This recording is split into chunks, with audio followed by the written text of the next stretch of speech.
2021년 2월 26일 금요일, 오늘 주시는 하나님의 말씀은 구약성경 출애굽기 14장 21절의 말씀과 같은 구약성경 여호수아 3장 17절의 말씀입니다. 말씀의 제목은 나는 이 강을 건너야만 한다 입니다.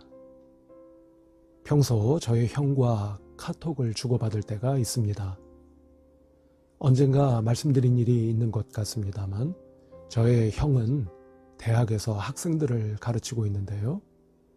본격적인 학문 활동 외에 가끔 신문사의 칼럼 같은 짧은 글을 쓸 때가 있는 것 같습니다. 그럼 저에게 그 글을 읽어보라고 카톡으로 보내주곤 합니다. 최근에 또 그렇게 글을 보내준 일이 있는데요. 그날따라 그 글이 좋아서 제가 특급 칭찬을 했더니 기분이 좋았는지 저에게 다른 글을 하나 더 보내왔습니다.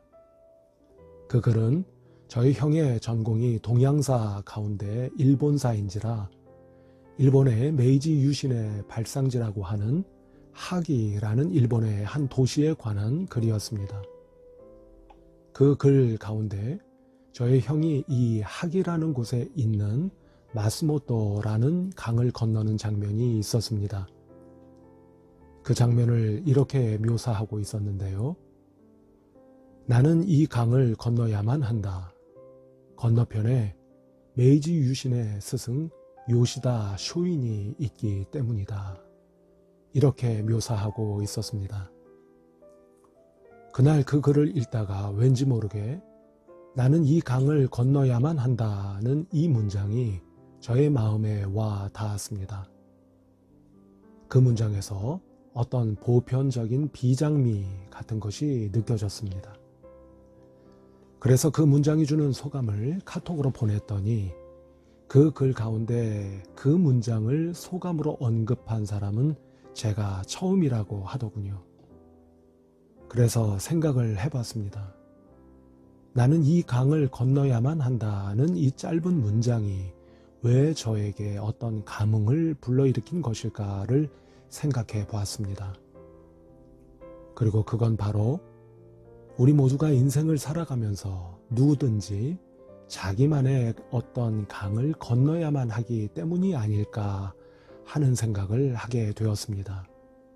다시 말해서 우리는 누구나 자기만의 강을 건너면서 성장해 가는 것이고 또 그렇게 인생을 살아가는 게 아닐까 하는 생각이 들었던 것 같습니다.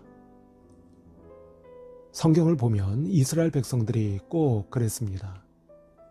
오늘 본문 말씀을 보면 출애굽기의 말씀에서 잘 아시다시피 이스라엘 백성들이 홍해 바다를 건넜습니다만 홍해 바다도 하나의 강이라는 이미지로 생각해 본다면 이스라엘 백성들의 해방과 구원의 여정은 이렇게 홍해 바다라고 하는 어떤 강을 건너는 것으로 시작해서 또 여호수아의 본문 말씀에서 보듯이 요단강이라는 강을 건너 가나안 땅으로 진입해 들어가면서 해방과 구원의 여정의 클라이막스로 치닫게 되는 것입니다.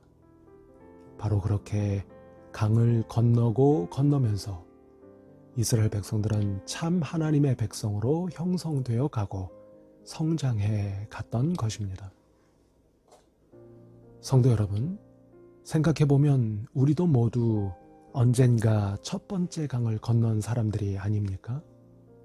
다시 말해서 우리는 모두 홍해바다라고 하는 우리의 첫 번째 강을 건너지 않았습니까?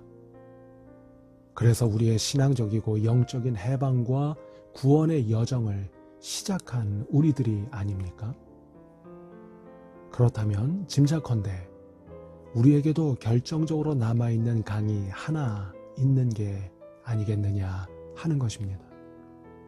다시 말해서 우리가 반드시 건너야만 하는 요단강 같은 강이 남아있는 것이 아니겠느냐 이것입니다. 물론 경우에 따라서는 하나가 아니라 여러 개의 강이 남아있을 수도 있지만 말입니다. 그럼 우리에게 남아있는, 그래서 우리가 반드시 건너야만 하는 강은 어떤 강이겠습니까? 한번 생각해 보시기 바랍니다. 그리고 더 나아가서 그렇게 남아있는 강을 믿음으로 힘차게 건너가시는 여러분들이 또 되시기를 바랍니다. 두려우실 수도 있고 걱정이 되실 수도 있을 것입니다. 그럴 때 그 강 앞에서 나는 이 강을 건너야만 한다.